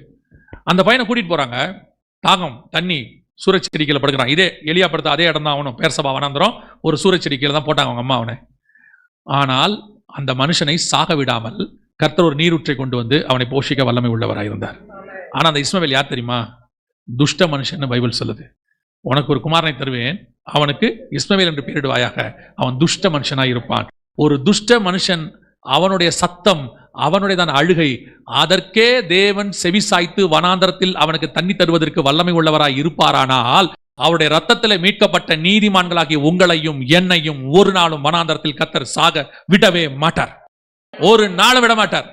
நீங்க விசுவாசமா இருங்க. ஆனா வனாந்தரம் வரும், வராம இருக்கவே இருக்காது. Without pain no gain. ஆனா இந்த மாதிரி பிரசங்கம் பண்றான்ல ஒரு குரூப், அதெல்லாம் கவலைப்படாதீங்க, வனாந்தரமே இல்ல, கஷ்டமே இல்ல, கண்ணீரே இல்ல. அவன் லைஃப்ல எல்லாம் இருக்கு, அவன் லைஃப்ல எல்லாம் இருக்கு. ஆனா மறைச்சிக்கிட்டு உங்களை மறைச்சிட்டு ஏமாத்துறான். கவனிச்சு கொள்ளுங்கள், நாம் கடந்து போகிற பாதைகளிலே சில நேரங்களிலே மிருகங்கள் வரும். இயேசு காட்டு மிருகத்தோடு கூட சஞ்சரித்தார். சில வனாந்தரம் வரும், சில முட்செடிகள் வரும். ஆனா கர்த்தர் எப்படி போஷிப்பார் தெரியுமா? வாசிங்க 1 ராஜாக்களின் புஸ்தகம் 19ஆம் அதிகாரம் 5வது வசனம் வாசிங்க. ஒரு சூரை செடியின் கீழ் படுத்துக்கொண்டு நித்திரை பண்ணினான். அப்பொழுது ஒரு தூதன் அவனை தட்டி எழுப்பி, எழுந்திருந்து போஜனம் பண்ணு என்றான். அவன் விழித்து பார்க்கிற போது, இதோ தழலில் சுடப்பட்ட அடையும் ஒரு பாத்திரத்தில் தண்ணீரும் அவன் தலைமாட்டில் இருந்தது. அப்பொழுது அவன் புசித்து குடித்து திரும்ப படுத்துக்கொண்டான். இப்போ சாரிபாத் விதவின் வீடும் இல்ல, ஊருக்குள்ள போகவே முடியாது. சொல்லிட்டாங்க, நாளைக்கு நேரம் தலை வாங்கப்படும். கேரித்தாற்றங்கரையில் தண்ணியும் வத்தி போச்சு, அங்கேயும் போக முடியாது, காக்காவும் கொண்டாராது. இப்போ ஒரு பக்கம் ஏசபேலோட ஆட்கள் தேடுறாங்க, ஒரு பக்கம் எல்லாம் விரட்டுறான். 24 hours தான் டைம். எங்கிருந்து சாப்பாடு வராத ஒரு சூழ்நிலை வருது. கர்த்தர் சொல்றாரு, இந்த உலகத்துல இந்த பூமியில ஒருத்தவனை போஷிக்க முடியாட்டி நீ கவலைப்படாத, பரலோகத்திலிருந்து நேரடியாய் கர்த்தர் உன்னை போஷிக்க வல்லமை உள்ளவராக இருக்கிறார். த ஹெவன்லி கைடன்ஸ் வரும். எப்படிங்க வரும்? தூதன் கொண்டு வருவான். நடக்குமா? நடக்கும். தேவனால் கூடாத காரியம் ஒன்றுமில்லை. அத்தனை பேரும் சேர்ந்து வழிவாசலை அடைச்சு எல்லாத்தையும் முடிச்சு, இவன் தொலைஞ்சான், இவன் இல்ல, இதோட முடிஞ்சான்னு சொல்லுவாங்க. பரலோகம் சொல்லும், நான் சொல்ற வரைக்கும் ஒரு வயலும் உன்னை சாகடிக்க முடியாது. உன்னை உயிரோட வைக்கிற தேவன் நான், உன்னை போஷிக்கிற தேவன் நான். எப்படி போஷிப்பேன், ஏதோ போஷிப்பேன் கேட்காத. நினையாத வழியில கர்த்தர் போஷிப்பார். எதிர்பார்க்காத வழியில வரும். எப்படி வரும்னா தெரியாது, வரும். அவர் நினைச்சாருன்னு வச்சுக்கோங்களேன். சமீபத்தில் இங்கே தான் பக்கத்தில் ஒரு சாட்சி நடந்துச்சு. உங்க மேட்டுப்பாளையம் அது இதுக்கு பக்கத்தில், அன்னூருக்கு பக்கத்தில் ஒரு சாட்சி. அந்த ஊழியக்காரர் சொன்னார், பயங்கர கஷ்டம், பயங்கர கஷ்டம். அவர்கிட்ட வீட்டில் மனைவி பிள்ளைகளுக்கு சாப்பாடு இல்லாத அளவுக்கு அவர் தான். ஆனால் ஊழியக்காரர் அந்த நிலைமைக்கு வந்துட்டாரு. காலையில் 5:30 மணிக்கு ஒரு மனுஷன் கதவை தட்டுறாரு. அவர் எங்கே இருக்காருன்னா, அவருடைய வீட்டில இருந்து 65 கிலோமீட்டர் தள்ளி இருக்கிறார் ஒரு பணக்காரர். அவர் வீட்டில் கர்த்தர் சொன்னாராம், என் மகன் சாப்பாடு இல்லாமல் இருக்கான், நீ எல்லாத்தையும் எடுத்துக்கிட்டு அவன் முழிக்கிறதுக்குள்ள கொண்டு கொடுத்துடணும்னாராம். அவன் காலங்காத்தால என்ன ஜெபம் பண்ண ஆரம்பிப்பான், அவன் ஜெபிக்கிறதுக்குள்ள நீ கொடுத்துடணும். அந்த மனுஷன் நைட்டோட நைட்டா போய் மளிகை சாமானெல்லாம் வாங்கி காலையில் 4 மணிக்கு கிளம்பி 5 மணிக்கெல்லாம் வந்து கொடுத்துட்டாப்ல. கர்த்தர் நினைத்தால் எவனையும் தூங்க விட மாட்டார் நம்மளை போஷிப்பதுக்கு. கர்த்தர் எப்பேற்பட்ட தேவன். அவரை நம்பி வந்தவர்களை ஒரு நாளும் வனாந்தரத்தில் கர்த்தர் கை விடுகிறதே இல்லை, ஒரு நாளும் விட மாட்டார். தடலில் சுடப்பட்ட அடை வரும், பரலோகத்திலிருந்து தேவனால் கொடுக்கப்படுகிற பிளஸிங் வரும். இது சாரிபாத் விதவின் வீடு மாவும் இல்ல, காக்கா கொண்டு வர இறைச்சியும் கிடையாது, மாம்சம் கிடையாது, பரலோகத்திலிருந்து வரும். தூதன் கொண்டாடுவான். எப்படி வரும், எங்க வரும் தெரியாது, முன்ன பின்ன தெரியாத ஆளை கர்த்தர் அனுப்புவார். தூதன் மாதிரி வருவான், கொடுத்துட்டு போயிட்டே இருப்பான். கவனிங்க, எதுக்கு சொல்றேன்னா, பல நேரங்களிலே பரலோகம் நம்மளை எப்படி காப்பாத்துது நமக்கு தெரியாது. ஒவ்வொரு நிமிஷமும் காப்பாத்துது, ஒவ்வொரு செகண்டும் காப்பாத்திக்கிட்டு இருக்குது. பரலோகம் வானத்திலிருந்து தூதனை அனுப்பும். எல்லா சூழ்நிலைகளும் பரலோகம் போஷித்து கொண்டே இருக்கு. ஆனா கர்த்தர் அந்த வனாந்தரத்துக்கு நேரம் தான் நடத்துவார். அதை நீங்க கிராஸ் பண்ணி தான் போகணும், வேற வழி கிடையாது. You must cross. இப்போ வனாந்தரத்துக்கு அடுத்து தலையில் சுடப்பட்ட அடை கொடுத்தாச்சு, எலியா சாப்பிட்டாரு, நல்லா போஷிக்கப்பட்டாச்சு. இப்ப வாசிங்க பார்ப்போம். 1 ராஜாக்களின் புத்தகம் 19ஆம் அதிகாரம் 8-9 வசனங்கள் வாசி. அப்பொழுது அவன் எழுந்திருந்து புசித்து குடித்து அந்த போஜனத்தின் பலத்தினால் 40 நாள் இரவு பகல் ஓரேப் என்னும் தேவனுடைய பர்வதம் மட்டும் நடந்து போனான். அங்கே அவன் ஒரு கெபிக்குள் போய் தங்கினான். இதோ கர்த்தருடைய வார்த்தை அவனுக்கு உண்டாகி, அவர், எலியாவே, இங்கே உனக்கு என்ன காரியம் என்றார். இதுதான் ஃபைனல், இதுதான் ஃபைனல், கடைசி. எதுக்காக சொல்றேன்னா, உங்களுடைய சோதனையினுடைய கடைசி பார்ட் தான். இப்ப எலியா கர்த்தர் தலையில் சுடப்பட்ட அடை கொடுத்துட்டாரு, தண்ணி கொடுத்துட்டாரு. அது எப்பேற்பட்ட பலன் அப்படின்னு கேட்டீங்கன்னா, இரவும் பகலும் 40 நாள் நடக்கிறதுக்கு தேவையான பலன் அந்த அடையிலையும் தண்ணியிலையும் இருந்துச்சு. அதான் கர்த்தருடைய வார்த்தை. பரலோகத்திலிருந்து உங்களுக்கு கொடுக்கக்கூடிய வார்த்தை எப்படிப்பட்டதா இருக்கும்னு கேட்டீங்கன்னா, உங்க வாழ்நாள் முழுவதும் நடத்துவதற்கு தேவையான, ஊழியத்தை நடத்துவதற்கு தேவையான வாக்கு தத்தத்தை ஒரு வாக்கு தத்தத்தில் கர்த்தர் நடத்த வல்லமை உள்ளவராக இருக்கிறார். இரவும் பகலும் 40 நாள் நடந்து அவர் போயிடுவார். ஆனா கர்த்தர் கேட்கிற கேள்வி பாருங்க, வாசிங்க அந்த வசனம், 9ஆம் வசனம் வாசிங்க. அங்கே அவன் ஒரு கெபிக்குள் போய் தங்கினான். இதோ கர்த்தருடைய வார்த்தை அவனுக்கு உண்டாகி, அவர், எலியாவே, இங்கே உனக்கு என்ன காரியம் என்றார். ஏன் ஆண்டவருக்கு தெரியுமா தெரியாதா ஏன் வந்தாருன்னு? இவர் ஏன் இங்க வந்தாரு தெரியுமா தெரியாதா? இப்ப எலியா உட்காந்து எக்ஸ்பிளைன் பண்றாரு ஆண்டவருக்கு. என்ன எக்ஸ்பிளைன் தெரியுமா? ஆண்டவரே, நான் ஒருத்தன் தான் மிச்சம், எல்லாரையும் போட்டு தள்ளிட்டாங்க, எல்லாரும் செத்துட்டாங்க, நான் மட்டும் மிச்சம். இவ்வளவு சொல்லி முடிச்ச உடனே அடுத்து வாசிங்க 13 வாசிங்க. அப்பொழுது இதோ எலியாவே, இங்கே உனக்கு என்ன காரியம் என்கிற சத்தம் அவனுக்கு உண்டாயிற்று. திருப்பி the same question. இங்க என்ன பண்ணிட்டு இருக்கிற அப்படின்னு கேட்கிறாரு. நம்ம பாஷையில் சொன்னோம்னா, இங்க என்ன பண்ணிட்டு இருக்கிற அப்படிங்கிற. இவன் இங்க வந்ததே அவர் சாப்பிட்ட சாப்பாடுல தான் வந்தான். இரவும் பக்கம் 40 நாள் நடந்தான். ஆனா அங்க வந்த உடனே கர்த்தர் கேட்கிறாரு, இங்க என்ன பண்ணிட்டு இருக்கிற. இப்போ இவர் உட்காந்து அவருக்கு எக்ஸ்பிளைன் பண்றாரு எல்லாத்தையும். ஆண்டவரே, இந்த மாதிரி இயேசபேல் தேண்டாங்க, எல்லாரும் சோரம் போயிட்டாங்க, பாக்காலுக்கு முன்பாக முழங்கால் படிக்கிட்டாங்க, முத்தம் பண்ணிட்டாங்க, நான் மட்டும்தான் மிச்சம். எல்லாம் கேட்டு முடிச்சுட்டு கர்த்தர் கேட்கிறாரு, அதெல்லாம் இருக்கட்டும், இங்க என்ன வேலை உனக்கு. இவர் திருப்பி எக்ஸ்பிளைன் பண்றாரு. அதற்கு அவன், சேனைகளின் தேவனாகிய கர்த்தருக்கு நான் வெகு பக்தி வைராக்கியமா இருந்தேன். செகண்ட் டைம் எக்ஸ்பிளைன் பண்றாரு. ஆண்டவர் சொல்றாரு, அதெல்லாம் இருக்கட்டும்டா, இங்க ஏன் வந்த. இதுதான் நாம பண்ண போற லாஸ்ட் மிஸ்டேக்னு வச்சுக்கோங்களேன். என்ன அப்படின்னா, ஒரு சூழ்நிலையெல்லாம் கடந்து வந்து பிரச்சனையெல்லாம் மாறி கர்த்தர் வாக்குத்தத்தம் பண்ணி நாம நல்ல ஒரு இடத்துக்கு வரும்போது நமக்கு ஒன்று தோணும். என்ன தோணும் தெரியுமா? கெபிக்குள்ள போய் தங்கிடலான்னு தோணும். என்ன தோணும்? எலியாவுக்கு இந்த ஐடியா ஏன் வச்சு தெரியுமா? கெபிக்குள்ள தங்கலான்ட்டு. நடுவில் இவர் என்ன பண்ணாரு? ஒபதியான்னு ஒருத்தனை மீட் பண்ணாரு. ஒபதியா யாருன்னு கேட்டீங்கன்னா, தேவ மனுஷன், நீதிமான், பரிசுத்தவான்களை போஷிக்கிறவன், சாப்பாடு தண்ணி கொடுக்குறவன், 100 பேரை காப்பாத்துறான். இந்த ஒபதியா ஒன்று சொல்றாரு, நான் கெபிக்குள் வச்சு தீர்க்கதரிசிகளை பத்திரமா பார்த்துக்கிறேன் அப்படின்னு. உடனே எலியாவுக்கு இது மைண்ட்ல ரிஜிஸ்டர் ஆயிருச்சு. என்ன ஆயிருச்சு? ரிஜிஸ்டர் ஆயிருச்சு. இப்போ ஆண்டவரோட வாக்குத்தத்தை கொடுக்குறாரு, எழுந்து நட, நீ பண்ண வேண்டிய தூரம் வெகு அதிகம்னு. எலியா சாப்பிட்டுட்டு கெபியை யோசிக்க ஆரம்பிச்சிட்டாரு. நம்ம எங்க போயிருவோம்? கெபிக்கு போயிருவோம். அங்கதான் தீர்க்கதரிசிகள் எப்படி இருக்கிறாங்க? சேஃபா இருக்காங்க, ஒரு சேஃப் ஜோனுக்குள்ள போயிடலாம் அப்படின்னு அவர் எங்க புறப்பட்டு போறாரு? கெபிக்கு போறாரு. கர்த்தர் கேட்கிறாரு. அவர் போன இடம் தேவ பர்வதம். எங்க இருக்கு தெரியுமா? அது எகிப்துல இருக்கு. மோசே முச்செடியை பார்த்தார்ல, அந்த இடம். இப்ப நம்ம படிக்கும்போது அது எப்படி இருக்கு தெரியுமா? அவன் அந்த போஜனத்தின் பலத்தினால் 40 நாள் இரவும் பகலும் ஓரேப் என்னும் தேவ பர்வதம் மட்டும் நடந்து போனான். அதுக்கு பேரே காட்ஸ் மவுண்டன். அங்க மோசே பார்த்திருக்காரு, முச்செடி பார்த்திருக்காரு, கர்த்தர் பேசியிருக்காரு, பயங்கர ஸ்பிரிச்சுவல் பிளேஸ். நான் அங்க போயிடுறேன். அங்க போயிட்டா சேஃப். கெபிக்குள்ள தங்கிட்டோம்னா சாப்பாட்டு தண்ணி எல்லாம் பார்த்துப்பாங்க, ஒரு ப்ராப்ளம் இருக்காது. வந்து சேர்ந்த பிறகு கர்த்தர் கேட்கிறாரு, உனக்கு இங்க என்ன வேலை? இல்ல ஆண்டவரே, இந்த மாதிரி உனக்கு இங்க என்ன வேலை? இப்ப கர்த்தர் சொல்றாரு, 15வது வசனம் வாசிங்க. அப்பொழுது கர்த்தர் அவனை பார்த்து, நீ தமஸ்குவின் வழியாய் வனாந்தரத்திற்கு திரும்பி போய். தமஸ்குவின் வழியாய் வனாந்தரத்திற்கு திரும்பி. தமஸ்கு எங்க இருக்கு தெரியுமா? கவனிங்க, இது அவர் இருந்த பெயர்சபா வனாந்தரம். இதோட கீழே தான் என்ன இருக்கு? ஓரே பர்வதம் இருக்கு. தமஸ்கு எங்க இருக்கு தெரியுமா? மேல சிரியால இருக்கு. எங்க? இஸ்ரவேலுக்கு மேல சிரியால இருக்கு, கலிலேயாவுக்கு மேல இருக்கு. இப்போ இவர் 40 நாள் இரவும் பகலும் எதில் நடந்திருக்கிறாரு? கீழே. Wrong direction. ஆனா எந்த பலத்துல நடந்திருக்கிறாரு? கர்த்தர் கொடுத்த சாப்பாட்டின் பலன், கர்த்தர் கொடுத்த வாக்கு தத்தம், கர்த்தர் கொடுத்த ஆசீர்வாதம், இதை வச்சுக்கிட்டு he walked in the wrong direction. இதுதான் ஃபைனலா நம்ம பண்ற தப்பு. ஒரு காலகட்டம் நாம் எங்க வந்தோம்? கேரித்தாற்றங்கரைக்கு வந்தோம், சபைக்கு வந்தோம், நல்ல கத்தர் போஷிச்சாரு. அதுக்கப்புறம் நம்மளை கொண்டு போய் அநேகருக்கு மாவு எண்ணெய் கொடுக்குறவங்களா மாத்தினாரு, ஒரு வனாந்தரத்துக்கு நேரம் நடத்தினாரு, அங்கிருந்து ஜீவனோட காப்பாத்துறாரு, எல்லாம் நடக்குது. ஆனா இப்போ ஆசீர்வாதம் வந்துருச்சு, நல்ல பலன் வந்துருச்சு. இப்போ சாப்பாட்டு பிரச்சனையே இல்ல, 40 நாளைக்கு பிரச்சனை இருக்காது. ஏன்னா அந்த அளவுக்கு கத்தர் 40 டேஸ்க்கு தேவையானது கொடுத்துட்டாரு. வாழ்நாளைக்கெல்லாம் தேவையான ஆசீர்வாதம் இருக்கு. இப்ப யோசிச்சு பாருங்க, நிறைய பேர்கிட்ட வீடு இருக்கு, ஒரு அளவுக்கு சாகிற வரைக்கும் தேவையான அளவுக்கு வசதி இருக்கு, பிள்ளைகளுக்கு கொடுக்குற அளவுக்கு கூட இருக்கு. இப்போ அவங்களுக்கு இந்த சாப்பாட்டு பிரச்சனையோ எதுவுமே கிடையாது. But they are walking in the wrong direction. இப்போ அவங்க போயிட்டு இருக்கிற பாதை எங்க? Safe zone. எப்படி போயிட்டு இருக்காங்க? கர்த்தர் போதிச்சாரு, ஒரு நாள் கஷ்டப்பட்டோம் உண்மை, ஒரு நாள் வனாந்தரத்தில் இருந்தோம் உண்மை, சாவுக்கு எதுவாய் நடந்தோம் உண்மை, கர்த்தர் எங்களை ஆசீர்வதிச்சார் உண்மை. ஆனா இப்ப எங்க போயிட்டு இருக்கீங்க? இப்ப நீங்க போக வேண்டிய டைரக்ஷன் எங்க தெரியுமா? நீங்க போக வேண்டிய டைரக்ஷன் மேகத்தில் ஏறி பரலோகத்துக்கு போக வேண்டிய டைரக்ஷன். நீங்க போயிட்டு இருக்கிற டைரக்ஷன் எகிப்தில் இருக்கிற தேவ பர்வத்துக்கு போயிட்டு இருக்கிறீங்க.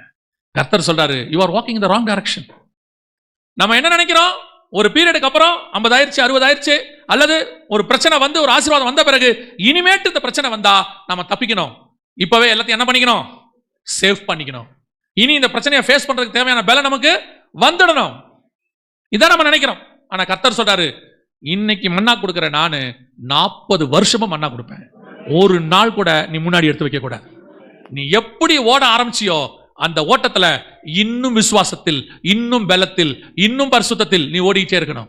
நடுவில் நமக்கு இந்த அனுபவம் என்ன தெரியும்? ராங்கா ஒரு பாடத்தை கத்துக் கொடுக்கும். இவ்வளவு கஷ்டப்பட்ட, நாளைக்கு இதே கஷ்டம் வந்தா என்ன ஆகும்? அது வந்து மேத்தமெட்டிக்கலி கரெக்ட். 40 வயசுல ஒரு பிரச்சனை வந்துச்சு, நான் சந்திச்சிட்டேன். 60ல வந்தா என்ன ஆகும்? எனக்கு தான் 40, எனக்கு தான் 60. என்னை 40இல் பாதுகாத்த தேவன் 60இலும் பாதுகாக்க வல்லவர், 60இல் பாதுகாத்தவர் 80இலும் பாதுகாக்க வல்லவர். என்னுடைய நம்பிக்கை என் கண்மலை மேலதான் இருக்க ஒழிய கெபிக்குள்ள இல்ல, எகிப்தின் கெபிக்குள்ள இல்ல. நிறைய பேர் இங்க தான் லாஸ்டா பிரச்சனை பண்ணுவாங்க. இப்ப பாருங்க, ஆபிரகாம் ஐஸ்வர்யன் ஆயிட்டாரு, அவருடைய ஆஸ்தி தங்க கூட தான் இருந்தது. ஆனா அவர் தன்னை என்ன சொன்னார் பாருங்க, வாசிங்க எபிரேயர் 11:13 வசனம் வாசிங்க. இவர்கள் எல்லாரும் வாக்குத்தத்தம் பண்ணப்பட்டவைகளை அடையாமல் தூரத்திலே அவைகளை கண்டு நம்பி அணைத்து கொண்டு பூமியின் மேல் தங்களை அந்நியரும் அந்நியரும்னா ஸ்டேஞ்சஸ், அடுத்து பரதேசிகள்னா டிராவலர்ஸ், நோமாடிஸ் அல்லது அகதிகள். வசனம் சொல்லுது, எங்கிட்ட ஆஸ்தி இருக்கு, சேஃப் ஜோன், நான் கானானுக்கு வந்த மாதிரி இப்ப இல்ல, கர்த்தர் என்னை பெருக பண்ணினார், எல்லாம் உண்மை. ஆனால் நான் என்னை பொறுத்த வரைக்கும் இன்னும் அந்நியனும் பரதேசியமாக இருக்கிறேன். நான் எப்படி காண ஆரம்பிச்சனோ அதே மாதிரி தான் என் இருதயம் இன்னைக்கும் இருக்கு. அன்னைக்கு எப்படி விசுவாசத்தில் இருந்தேனோ இன்னைக்கும் அதே நம்பிக்கை. என் நம்பிக்கை என்னை சுத்தி இருக்கிற ஆடு மாடுகள் மேல இல்ல, வேலைக்காரர்கள் வேலைக்காரிகள் மேல இல்ல, என்னை சுத்தி இருக்கிற லேண்ட் மேல இல்ல. என் நம்பிக்கை முழுவதும் கர்த்தர் பேரில் இருக்கிறது. நான் சொல்றேன், கர்த்தர் உங்களுக்கு கொடுக்கிற தலையில் சுடப்பட்ட அடை கெபியில போய் சேஃப் ஜோன்ல தங்குவதற்கு அல்ல. உங்களை கர்த்தர் கொடுத்த அந்த 40 நாள் நடக்க வேண்டியது மேகத்தை நோக்கி. நீங்கள் யோர்தானை நோக்கி நடந்திருக்கணும். பேர் சபால இருந்து யோர்தானை நோக்கி நடந்திருப்பீர்களானால் அடுத்து நீங்கள் மேகத்தின் மேல் எடுத்துக்கொள்ளப்படுகிற இடத்துக்கு போகணும். இதுதான் லாஸ்ட் ஒரு பிரச்சனை ஒன்று வரும். நம்மளை அறியாமலேயே ஆரம்பிக்கும் போது இந்த விசுவாசம் முடிக்கும் போது வராது. உங்க விசுவாச வாழ்க்கை ஆரம்பிக்கும் போது இந்த விசுவாசம் முடிக்கும் போது வராது. அதனால்தான் அவர் சொல்றாரு, விசுவாசத்தை துவக்கினவரும் முடிக்கிறவரும்.